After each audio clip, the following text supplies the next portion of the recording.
Hello everyone. We are discussing semiconduction. Semiconduction is the mechanism of flow of electrons from valence band to conduction band in semiconductors. It can be of two types: intrinsic semiconduction or extrinsic semiconduction.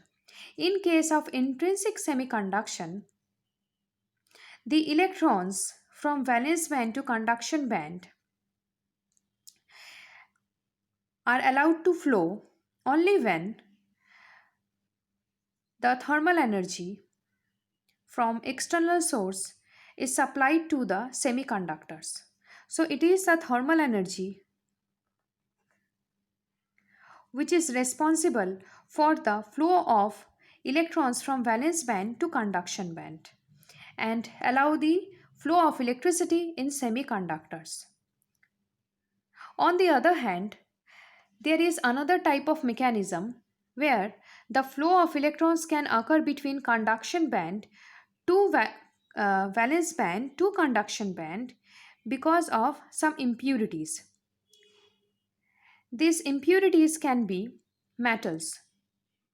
There is a fixed amount of these impurities which are mixed with semiconductors, and these are pure semiconductors. After mixing with pure semiconductors, these impurities results in formation of a bridge,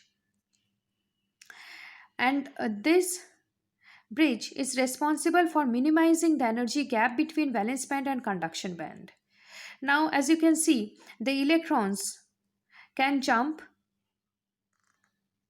to the bridge energy band, and now for the electrons to jump to the conduction band from the bridge band is much easier in comparison to valence band to conduction band. So, in other words, we can say that the energy gap has minimized because of the addition of certain foreign elements to the pure semiconductors, and addition of these substances to the semiconductor is called doping.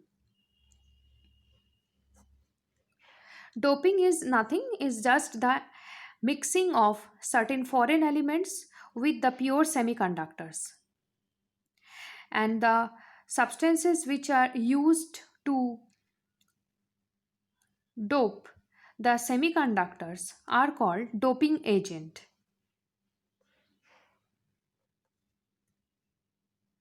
The doping, on the basis of this doping agent, we can classify extrinsic semiconductors as N type of semiconductor and P type of semiconductor. First, we will see N type semiconductor.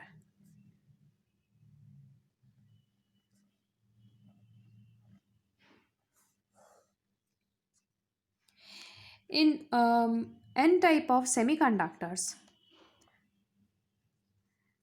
the metals like arsenic, antimony, phosphorus, all are group 15 elements. When doped with the pure silicon and germanium, which behaves like semiconductor, then what happens, you can see here, silicon has 4 bonds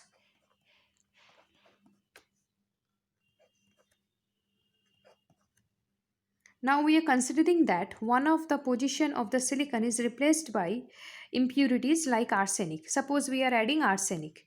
So in place of silicon, we are placing arsenic. So what will happen? The number of valency electrons in arsenic is 5. 1, 2, 3, 4. So 4 of the electrons are utilized to form bonds with the neighboring silicon.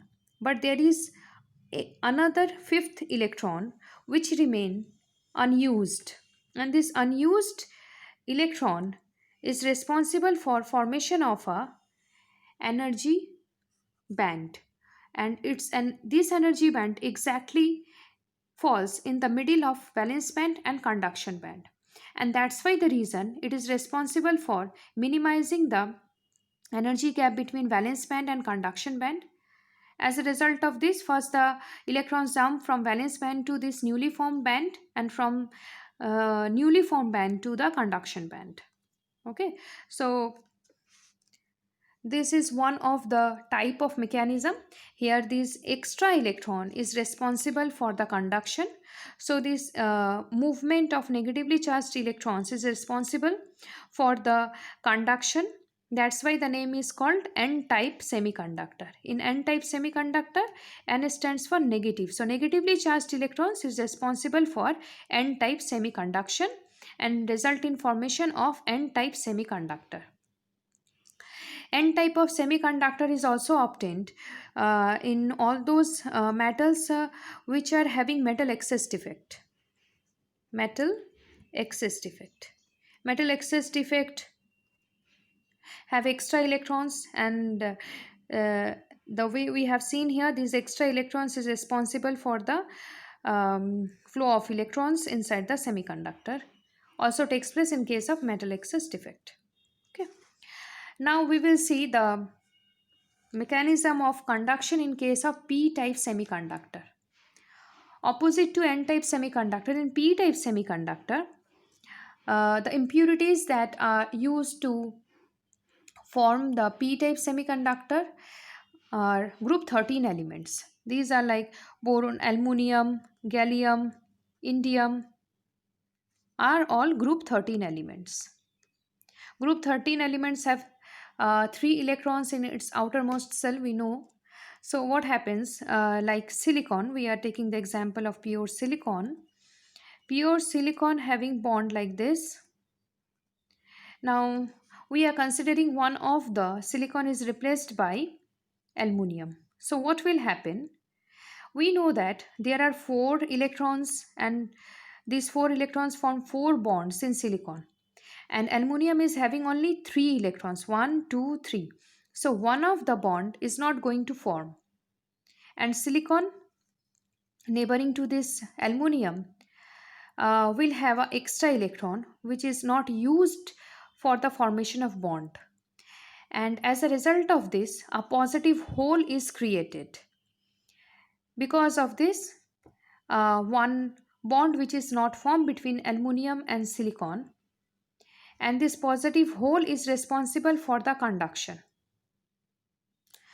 Here also, these excess electrons is responsible for the formation of this bridge, and because of this bridge element, it seems like the positive holes are jumping from valence band to the bridge, and from bridge to the conduction band. So the mechanism is same, but a difference lies only in the flow of negatively charged electrons and positively charged holes. In case of p-type semiconductor, it is actually, the name is positive holes type of semiconduction. That's why the name p stands for. So when p-type semiconduction is happening, group 13 elements are doped with the pure silicon and germanium.